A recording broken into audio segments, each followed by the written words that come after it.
എനിക്ക് ചോദിക്കാനുള്ളത്, ഇവിടെ സാക്ഷി അപ്പോളജക്സ് ഇവിടെ വിതരണം ചെയ്ത 2 ലഘുലേഖകളുടെ അടിസ്ഥാനത്തിലാണ്.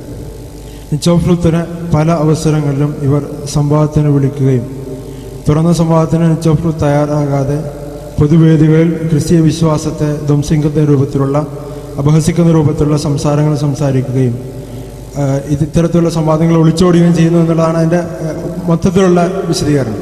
മൊത്തത്തിൽ 2 നോട്ടീസുകളുടെ രത്ന ചുരുക്കം. എന്താണ് ഈ വിഷയത്തിൽ എം അക്ബർ സാഹിബിന് പറയാനുള്ളത്?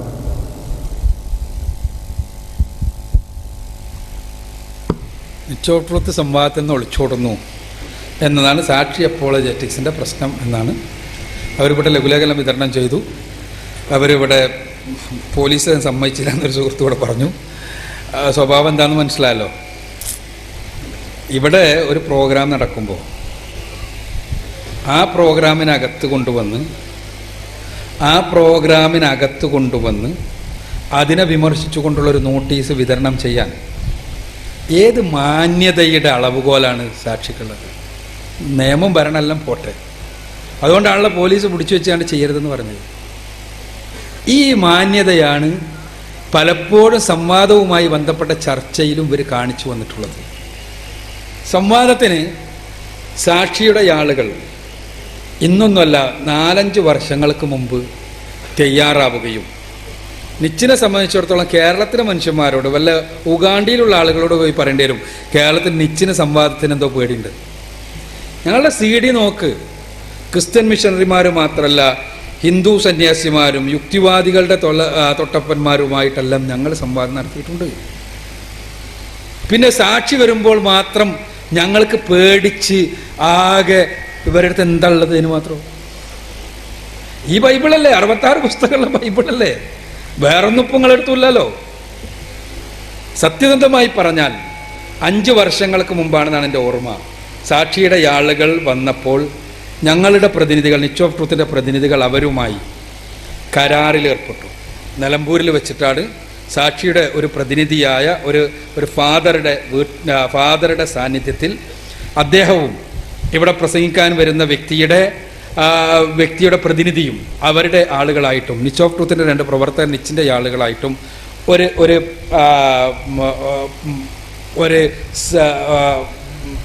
കരാറിൽ ഒപ്പുവെച്ചു. ആ കരാർ ഇപ്പോഴും നമ്മളുടെ അടുത്തുണ്ട്. ആ കരാർ പ്രകാരം സംവാദം നടത്താൻ സാക്ഷിയുടെ ആളുകൾ സന്നദ്ധമാണിക്കുന്നത്. നമുക്കതിനെക്കുറിച്ച് ആലോചിക്കാവുന്നതാണ്. ഞങ്ങൾ അന്ന് കരാറിൽ ഒപ്പിട്ടാൽ പിന്നെ അതിന് ഞങ്ങൾക്ക് പോകാൻ പറ്റുമോ? പക്ഷെ ആ കരാറിൽ അവരാവശ്യപ്പെട്ടിട്ട് ഉൾപ്പെടുത്തിയൊരു നിബന്ധന ഉണ്ടായിരുന്നു. ആ നിബന്ധന എന്താണെന്ന് വെച്ചാൽ, അംഗീകരിക്കപ്പെട്ട പ്രമാണങ്ങളിൽ നിന്ന് മാത്രമേ 2 കൂട്ടരും ഉദ്ധരിക്കാൻ പാടുള്ളൂ എന്ന്. ഇത് ഞങ്ങൾ പറഞ്ഞിട്ട് എഴുതി ചേർത്തതല്ല, സാക്ഷിയുടെ ആളുകൾ പറഞ്ഞിട്ട് എഴുതി ചേർത്തതാണ്. അംഗീകരിക്കപ്പെട്ട പ്രമാണങ്ങളിൽ നിന്ന് മാത്രമേ ഉദ്ധരിക്കാൻ പാടുള്ളൂ 2 കൂട്ടരും. യാതൊരു പ്രശ്നമല്ല നമ്മളെ സംബന്ധിച്ചിടത്തോളം.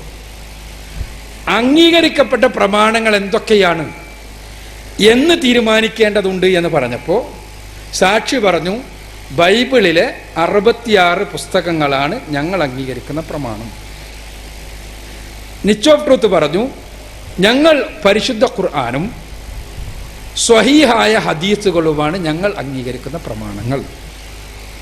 അപ്പോൾ ഈ പ്രമാണങ്ങളിൽ നിന്ന് ഉദ്ധരിക്കാൻ പാടൂ എന്ന് പറഞ്ഞാൽ വിഷയങ്ങളിലുള്ള ചർച്ചകളിൽ എന്തേ പാടുള്ളൂ? ബൈബിളിൽ 66 പുസ്തകങ്ങളിൽ നിന്നും ഖുർആനിൽ നിന്നും സ്വഹീഹ ഹദീസിൽ നിന്നും നമ്മൾ ഉദ്ധരിക്കാൻ പാടൂ, അവരും അങ്ങനെ ചെയ്യാൻ പാടൂ. അപ്പോൾ സാക്ഷിൻ്റെ ആൾക്കാർ പറഞ്ഞു, ഇസ്ലാമിൻ്റെ പ്രമാണങ്ങൾ അതൊന്നുമല്ല. ഇസ്ലാമിൻ്റെ പ്രമാണങ്ങൾ, ഫത്വകൾ ഇസ്ലാമിൻ്റെ പ്രമാണമാണ്. ഇവിടെ പറഞ്ഞ എന്നെക്കൊണ്ട് പറയിപ്പിക്കാൻ വേണ്ടി ചോദ്യം ചോദിച്ചില്ലേ, എന്താണ്? ഇബ്നു ഇസ്ഹാഖ് ഇസ്ലാമിൻ്റെ പ്രമാണമാണ്, തബരി ഇമാമിൻ്റെ താരിഖ് ഇസ്ലാമിൻ്റെ പ്രമാണമാണ്. നിങ്ങൾ ആരെങ്കിലും മുസ്ലിങ്ങളുണ്ടല്ലോ ഇവിടെ കുറേ ഇസ്ലാമിൻ്റെ പ്രമാണമായിട്ട് ഈ ഗ്രന്ഥങ്ങളെ ലോകത്തുള്ള ഒരു മുസ്ലിം സംഘടനകൾ തമ്മിൽ ഒരുപാട് അഭിപ്രായ വ്യത്യാസമുണ്ട്. പക്ഷെ ലോകത്തുള്ള ഒരു മുസ്ലിം സംഘടന ഇതൊന്നും പ്രമാണമായിട്ട് അംഗീകരിക്കൂല, പ്രമാണമായി ആരും അംഗീകരിക്കൂല. ഇതെല്ലാം വിവരങ്ങൾ ലഭിക്കാനുള്ള സോഴ്സാണ്. പ്രമാണം എന്ന് പറഞ്ഞാൽ അതിൽ പറഞ്ഞു കഴിഞ്ഞാൽ 2 ചോദ്യമില്ല, അതങ്ങനത്തെ സാധനത്തിനാ പറയാ. അപ്പോൾ ഇവർക്ക് ഇതെല്ലാം നമ്മൾ പ്രമാണമായിട്ട് അംഗീകരിക്കണം. അപ്പൊ വിഷയം എന്താന്ന് വെച്ചാൽ അതിലെല്ലാമുള്ള പല വിഷയങ്ങളും സ്വഹീഹ് അല്ലാത്ത സംഗതികൾ അതുപയോഗിച്ചിട്ട് ഇസ്ലാമിനെ അടിക്കാൻ ഒരു മാർഗം ഉണ്ടാവണം, എങ്ങനെങ്കിലും ഒന്ന് ജയിക്കണം, അത്രേ ഉള്ളൂ. സാക്ഷിക്ക് അതിൻ്റെതായ കാരണങ്ങളുണ്ടാവും. അത് നമ്മൾ പറഞ്ഞ് നമുക്കത് അംഗീകരിക്കാൻ പറ്റൂല. അപ്പൊ അവർ പറഞ്ഞു എങ്കിൽ സംവാദം പറ്റൂല. നമ്മൾ പറഞ്ഞു നമ്മൾ ഖുർആനിൽ നിന്നും സ്വഹീഹായ ഹദീസുകളിൽ നിന്നും മാത്രമേ ഉദ്ധരിക്കൂ. ബൈബിളിൽ 66 പുസ്തകങ്ങൾ ഞങ്ങൾക്കുള്ളത്.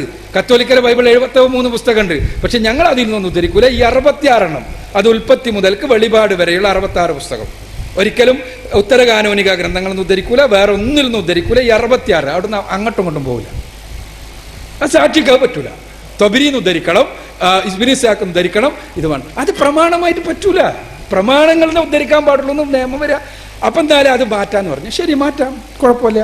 പക്ഷേ ഞങ്ങൾ മുസ്ലിങ്ങളെ സംബന്ധിച്ചിടത്തോളം കൃത്യമായിട്ട് സാക്ഷിൻ്റെ ആൾക്കാർ മനസ്സിലാക്കുക, മുസ്ലിങ്ങളെ സംബന്ധിച്ചിടത്തോളം എല്ലാറ്റിനും കൃത്യമായ ദൈവിക മാർഗനിർദ്ദേശമുണ്ട്.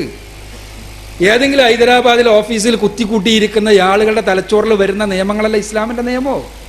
ഇസ്ലാമിൽ ഒരു ടീമുമായി ഒരു കരാറുണ്ടാക്കിയാൽ ആ കരാർ നിലനിൽക്കെ അതല്ലാത്ത വേറൊരു കരാറുണ്ടാക്കാൻ പറ്റൂല.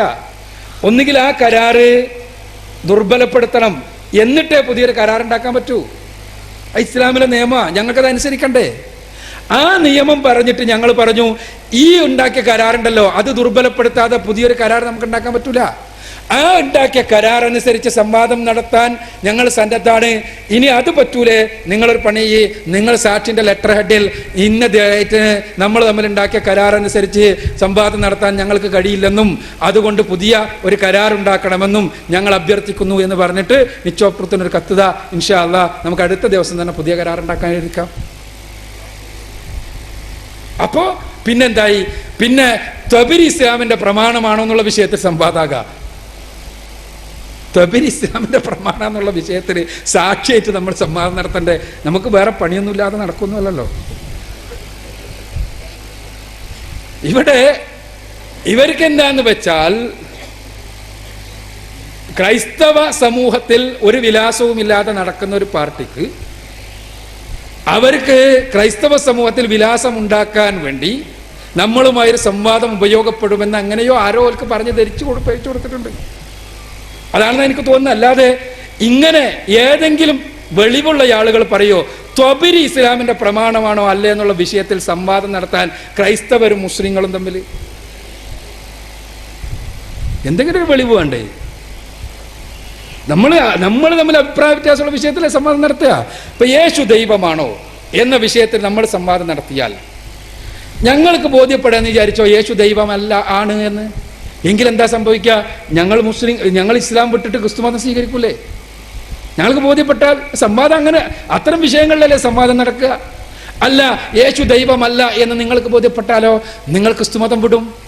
അങ്ങനെ നമ്മൾ തമ്മിൽ അഭിപ്രായ വ്യത്യാസമുള്ള വിഷയങ്ങളിലാണ് സംവാദം നടക്കേണ്ടത്. അതല്ലാതെ വെറുതെ ഏതെങ്കിലും വിഷയങ്ങളിലല്ല. നമ്മൾ തമ്മിലുള്ള അഭിപ്രായ വ്യത്യാസം, ക്രൂഷ്യൽ ആയിട്ടുള്ള അഭിപ്രായ വ്യത്യാസം നമ്മൾ തീരുമാനിച്ചത് അതായിരുന്നല്ലോ. ബൈബിളിന്റെ ദൈവികത ഒരു വിഷയം, ഖുർആന്റെ ദൈവികത വേറൊരു വിഷയം. ഇതായിരുന്നു നമ്മൾ തീരുമാനിച്ച വിഷയം. അതനുസരിച്ചാണ് നമ്മൾ സംവാദത്തിന് തീരുമാനിച്ചതും ഡേറ്റും കാര്യങ്ങളും എല്ലാം തീരുമാനിക്കുകയെല്ലാം ചെയ്തതാ. പക്ഷേ ഔദ്യോഗിക പ്രമാണം നിങ്ങളെ ഉദ്ധരിക്കാൻ പാടുള്ളൂ എന്ന് നിങ്ങൾ പറയുക. ആ ഔദ്യോഗിക പ്രമാണമായിട്ട് ഞങ്ങൾ ഖുർആനും സ്വഹീഹായ ഹദീസും അല്ലാത്ത ത്വബരിയും ഇബ്നു ഇസ്ഹാഖും ഫത്വകളും എല്ലാം അംഗീകരിക്കണം എന്ന് പറയുക. എന്നിട്ട് നിങ്ങളൊരു സംവാദം നടത്തുക. പിന്നെ അങ്ങനെ ഒരു സംവാദം സാക്ഷി ഏതായാലും സ്വപ്നം കാണണ്ട. കാരണം ഞങ്ങൾ ഈ സംവാദം നടത്തുന്നത് എന്തിനാ? ഞങ്ങൾക്ക് അള്ളാന്റെ അടുത്തുനിന്ന് കൂലിട്ടാനാ. അല്ലാതെ നിങ്ങളിടയിൽ ആളാകാനോ ജയിക്കാനോ അതിന് വേറെ പണിയുണ്ട്. ഞങ്ങൾ സംവാദം നടത്തുന്നത് സർവ്വലോക രക്ഷിതാവായ തമ്പുരാന്റെ സംതൃപ്തിക്ക് പാത്രമാകാനാണ്, അവനിൽ നിന്നുള്ള പ്രതിഫലം ലഭിക്കാനാണ്. ഈ ഇസ്ലാമിക ദഅവത്തിന് അത് ഗുണകരമാകാനാണ്. തീർച്ചയായും ഇസ്ലാം സകല മതങ്ങളെയും അതിജയിച്ച് നിൽക്കുന്ന അത്യുന്നതമായ ആദർശമായത് കൊണ്ട് തന്നെ ഒരു സംവാദത്തിലും ഇസ്ലാമിന് തലകുനിക്കേണ്ടി വരില്ല എന്ന് ഞങ്ങൾക്ക് ഉറപ്പുള്ളത് കൊണ്ട് തന്നെയാണ്. പക്ഷേ അത് ഇസ്ലാമികമായ മൂല്യങ്ങളെ ഞങ്ങൾക്ക് പാലിക്കണ്ടേ? പടച്ചോ ഞങ്ങൾക്ക് ഖുർആനും സ്വഹീഹായ ഹദീസും പ്രമാണാക്കുക. സാക്ഷിയായിട്ട് സംവാദം നടത്താൻ വേണ്ടി ഞങ്ങൾ ലോകത്തുള്ള പണ്ഡിതന്മാരുടെ മുഴുവൻ ഫത്വകളും ഇബ്നു ഇസ്ഹാഖും ത്വബരി എല്ലാം പ്രമാണമാണെന്ന് ഞങ്ങൾ അംഗീകരിക്കുക. എന്നിട്ട് ഞങ്ങൾ സംവാദത്തിന് നിൽക്കുക അല്ലേ? എന്നിട്ട് അതിനാണ് ലഘുലേഖ നോട്ടീസ്. എന്നിട്ട് അതാണ് എത്രാം തീയതി ഇവന് ആദ്യം ഉണ്ടായ നബിചരിത്രം ഏതാ എന്ന ചോദ്യം. ആദ്യണ്ടായ നബിചരിത്രം ഞാൻ പറയണ ഇബ്നു ഇസ്ഹാഖാന്ന്. അപ്പോ അതല്ലേ സ്വീകരിക്കേണ്ടത്? അടുത്ത ക്ലിപ്പ് ഉണ്ടാവും. നിങ്ങൾ ആരെയാ വിഡ്ഢികളാക്കാൻ ശ്രമിക്കണേ? നിങ്ങൾ ആരെയാണ് വിഡ്ഢികളാക്കാൻ ശ്രമിക്കുന്നത് സഹോദരന്മാരെ? മുസ്ലിങ്ങളെ ലോകവ്യാപകമായി തന്നെ പ്രൊവോക്ക് ചെയ്ത് തങ്ങളുടെ ലക്ഷ്യപ്രാപ്തിക്ക് വേണ്ടി നേടിയെടുക്കാൻ കഴിയുമെന്നുള്ള വിശ്വാസവുമായി മിഷനറിമാരെ നിങ്ങൾ വിചാരിക്കുന്നുണ്ടെങ്കിൽ കേരളത്തിലെ മുസ്ലിങ്ങളെ നിങ്ങൾ പഠിച്ചിട്ടില്ല എന്നാണ് എനിക്ക് പറയാനുള്ളത്. ഞങ്ങൾ സയ്യിദ് സനാഉല്ലാ മക്തി തങ്ങളുടെ പാരമ്പര്യമുള്ള ആളുകളാണ്. നിങ്ങളെ ക്രൈസ്തവ മിഷനറിമാരെ കേരളത്തിന്റെ മണ്ണിൽ വെച്ച് മൂക്കുകൊണ്ട് ഠാവരപ്പിച്ച സയ്യിദ് സനാഉല്ലാ മക്തി തങ്ങളുടെ പാരമ്പര്യമായിട്ടാണ് ഞാൻ പറയുന്നത്. സംവാദത്തിന് ഞങ്ങൾ റെഡിയാ, എപ്പോഴാണെങ്കിലും റെഡിയാ. പക്ഷേ നിങ്ങളുടെ പൂതിക്ക് വേണ്ടിയുള്ള സംവാദം ഞങ്ങൾ നടത്തൂല. അത് തോൽവിയാണോ? ഞങ്ങൾ തോൽക്കാൻ റെഡിയാ. ഞങ്ങൾക്ക് തോൽക്കൽ പേടിയുണ്ടെങ്കിലല്ലേ പ്രശ്നമുള്ളൂ. ഞങ്ങൾക്ക് തോൽക്കാൻ പേടിയില്ല. പക്ഷേ ആദർശത്തെ വിട്ടുകൊണ്ടുള്ള ഒരു സംവാദത്തിന് ഞങ്ങൾ സന്നദ്ധാവില്ല. പിന്നെ സാക്ഷിന്റെ പൂജ എന്താണെന്ന് അറിയാമോ? അടുത്ത ഇവിടെ വേറൊരു ടീമുണ്ട്, അവർക്ക് സംവാദം നടത്തണോ? അവരെ സംവാദം എന്താ? മുഹമ്മദ് നബിയുടെ ധാർമ്മികത എന്നുള്ള വിഷയത്തിൽ സംവാദം നടത്തണം. ഞാൻ പറഞ്ഞു മുഹമ്മദ് നബിയുടെ ധാർമ്മികത എന്നുള്ള വിഷയത്തിൽ നമ്മൾ തമ്മിലുള്ള സംവാദമല്ല. നിങ്ങൾക്ക് ഒരുപാട് വിമർശനങ്ങളല്ലേ ഉള്ളത്. നിങ്ങൾ വന്നോ, ഞാൻ വരാം. എത്ര മണിക്കൂർ വേണം? ഞങ്ങൾ വരാം. നിങ്ങൾ ചോദിച്ചോ, മുഹമ്മദ് നബിക്കെതിരെയുള്ള ആരോപണങ്ങൾ മുഴുവൻ പറഞ്ഞോ, ഞങ്ങൾ മറുപടി പറയാം. സ്റ്റേജിൽ കയറി നിന്നിട്ട് നിങ്ങൾ മുഹമ്മദ് റസൂലുള്ളാഹി സ്വല്ലല്ലാഹു അലൈഹി വസല്ലമയെ ഞങ്ങൾ സ്വന്തത്തെക്കാൾ അധികം സ്നേഹിക്കുന്ന, ഞങ്ങളുടെ ശരീരത്തിന് മുഴുവനും എന്ത് സംഭവിച്ചാലും പ്രവാചകൻ സ്വല്ലല്ലാഹു അലൈഹി വസല്ലമക്കെതിരെയുള്ള ഒരു വാക്ക് പോലും സഹിക്കാത്ത ഇസ്ലാമികമായ വിശ്വാസമുള്ള ഞങ്ങളെ വേദിയിലിരുത്തിയിട്ട് കൈയടിക്കരുത്. റസൂലുള്ളാഹി പിന്നെ നമ്മുടെ വികാരപ്രകടനം അങ്ങനെയല്ല വരേണ്ടത്. ആ സ്റ്റേജിലെടുത്തിട്ട് റസൂലുള്ളാഹി സ്വല്ലല്ലാഹു അലൈഹി വസല്ലമയെ തെറി പറയാൻ അതിന് ഞങ്ങൾ കൂടെ ഇരുന്ന് തരണം അല്ലേ? അത് നടക്കൂല മക്കളെ. ഞാൻ പറഞ്ഞല്ലോ, നിങ്ങൾക്ക് വിമർശിക്കാൻ റസൂലിനെ, നിങ്ങൾക്കുള്ള വിമർശനമാണല്ലോ, വിമർശിച്ചോളൂ. ഞങ്ങൾ എത്ര സമയം വേണം പറഞ്ഞോളൂ.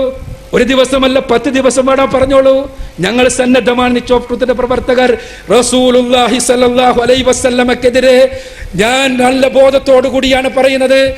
വസ്തുനിഷ്ഠമായ ഒരു വിമർശനം ഉന്നയിക്കാൻ വളർന്ന ഒരു മിഷനറിയും ഇന്ന് ലോകത്തിലില്ല. കഴിയില്ല. കാരണം പ്രവാചകന്റെ ജീവൻ തുറന്നു വെച്ചതല്ലേ. എന്താ മുസ്ലിങ്ങൾക്ക് എത്ര ധൈര്യം? അതേസമയം റസൂലുള്ളാഹി സ്വല്ലല്ലാഹു അലൈഹി വസല്ലമയെ തെറി പറയുക, ആ സ്റ്റേജിൽ ഞങ്ങളിരിക്കുക, അത് നടക്കൂല. അത് ഞങ്ങളുടെ വിശ്വാസപരമായ പ്രശ്നമാണത്. നിങ്ങൾ തെറി പറയൂല. തെറി പറയില്ലാന്ന് ഞങ്ങൾക്ക് ഇപ്പൊ തന്നെ മനസ്സിലായല്ലോ. ഇപ്പോ ഇവിടുന്ന് കാണിച്ച കളി ഇപ്പൊ നമ്മൾ കണ്ടല്ലോ. ഇനി വേണ്ട, ഇവിടെ കേരളത്തിൽ ഇപ്പൊ അടുത്ത കാലത്ത് നടന്ന സംഭവങ്ങൾ മാത്രങ്ങൾ എടുത്തു നോക്കിക്കോ. ചുങ്കപ്പാറയിൽ പുസ്തകം എഴുതി. ആരാ പറഞ്ഞത് തെറിയാന്ന്? ഞങ്ങളല്ല, കേരളത്തിന്റെ ഹൈക്കോടതിയാ പറഞ്ഞത്.